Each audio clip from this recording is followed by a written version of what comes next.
Hi there, Jodie here with Supreme Peace Yoga and Wellness. And I'm so excited to chat with you today a little bit about Reiki. I've been getting some questions from our newer students. I'm so thrilled with their level of excitement and energy around Reiki. And I just wanted to take a moment and address some of those questions. So, with that in mind, feel free if you have questions, whether you're a new Reiki student or you're one that has taken Reiki long, long ago, but perhaps these questions went unanswered for you. Feel free to drop in the comment section below any questions that you have. I am happy to, especially if they speak to a broader audience, I am happy to make a little video and kind of speak to those questions because I think our queries make us more alike than we think.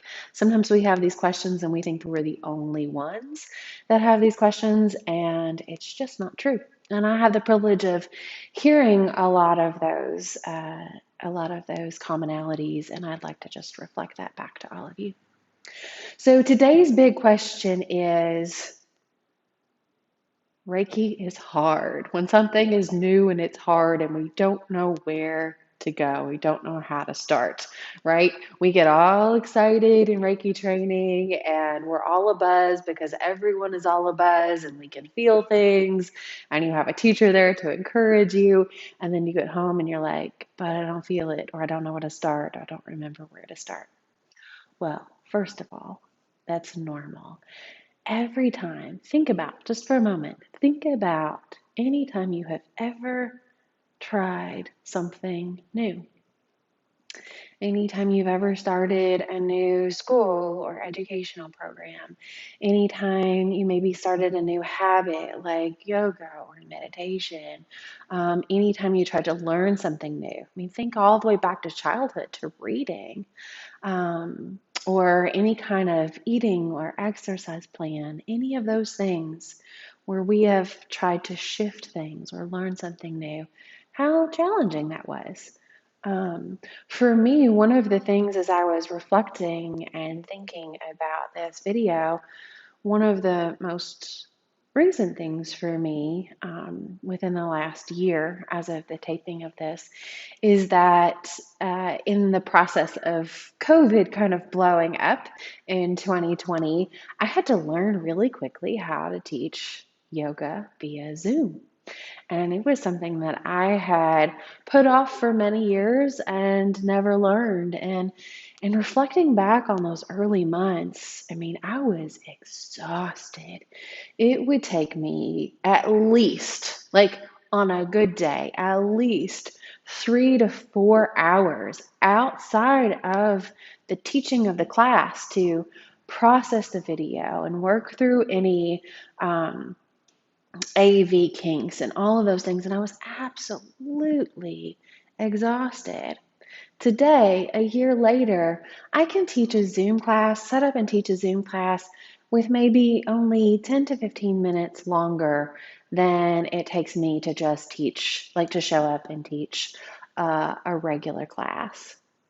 And if I go back even further to that, when I first started teaching yoga, I can remember feeling utterly like bone tired, exhausted on any day when I had to teach 2 or more classes.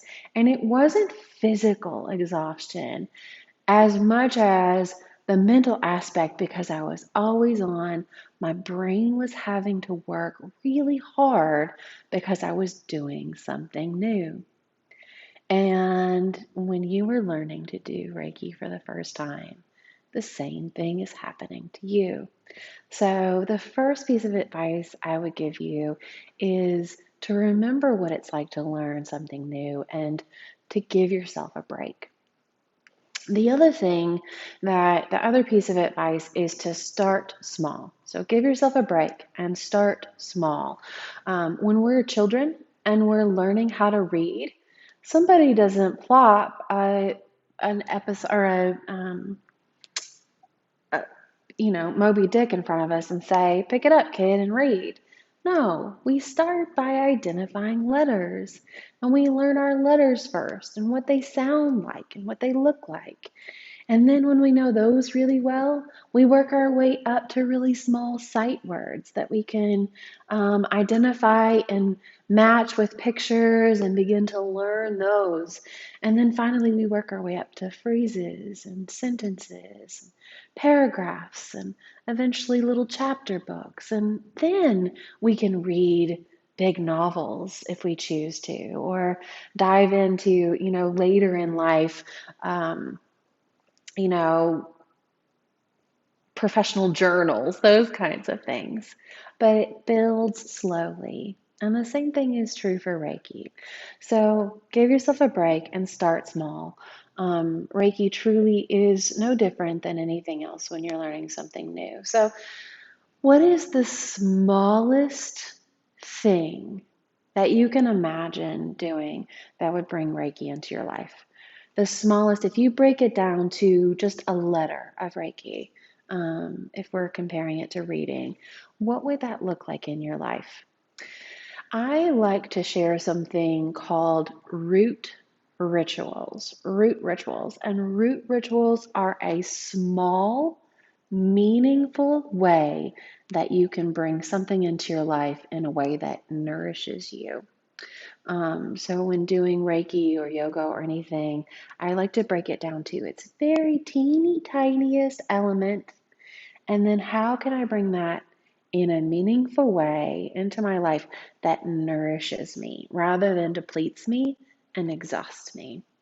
Um, so, one of the ways that you could design a root ritual around your Reiki practice is to pick one thing that you do on a daily basis without thought. So, something that probably felt really hard when you were little was brushing your teeth, once, twice, three times a day. And that, your parents probably struggled with you over that. If you have raised kids at any time, you know kind of how challenging that is. But today, like, you could brush your teeth half asleep.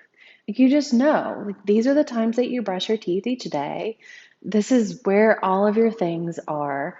You do it without even thinking about it. What are other things in your daily life that you do that automatically? For some of us, it's having our morning coffee. For others of us, it may be a meal. So think of something you do every day, your nightly prayers, your morning meditation, whatever it is for you. How could you bring Reiki into that? Here are just some really simple examples, and they may give you some ideas of a Reiki root ritual that would work for you. So, to use the example of brushing your teeth, what if you kept a copy of the Reiki ideals or the Reiki prayer or the Reiki principles inside of your medicine cabinet so that every time that you opened it to get your toothbrush and toothpaste out while you're brushing your teeth, you could recite the Reiki ideals? The other thing that you could do if you take daily supplements or medication, you could draw chokure on either the pill dispenser or the pill bottle.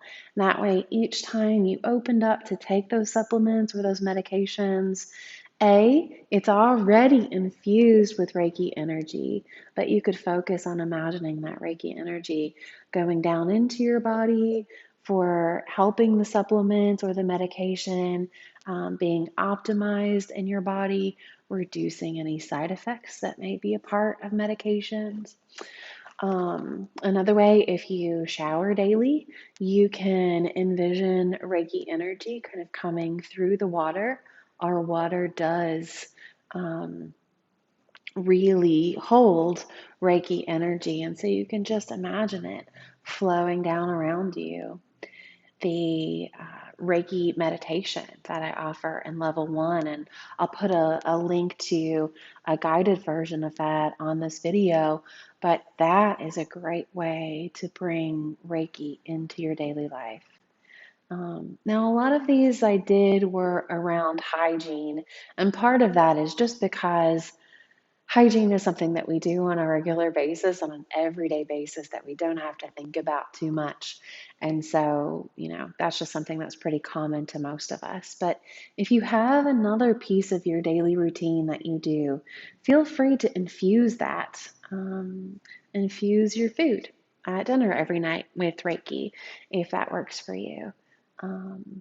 Yeah, so take a moment and think right now. What is one thing you do on a daily basis without thinking? Checking your calendar, checking your to-do list. Could you have a daily repeating to-do to take a moment and breathe in a Reiki from the air, just feel it moving into your body, right? A reminder to say the Reiki ideals. I don't suggest that you do all of them. Just pick one. When it becomes so ingrained into your daily practice that you no longer have to think about it, add something new. Again, we're not talking about adding hours, even minutes onto your day. We're talking about just injecting or infusing Reiki into your daily practice. Now, I would personally love it and find it a huge favor if you're watching this and you have any sorts of Reiki rituals, because I do love to hear from other people. Please feel free to drop your Reiki ritual or your daily practice into the comments below. It would be very helpful for me and helpful for others who are watching this as well. As always, thank you so much for sharing your precious lives and your precious time with me. I hope this has been helpful for you, and I will see you soon. Blessings.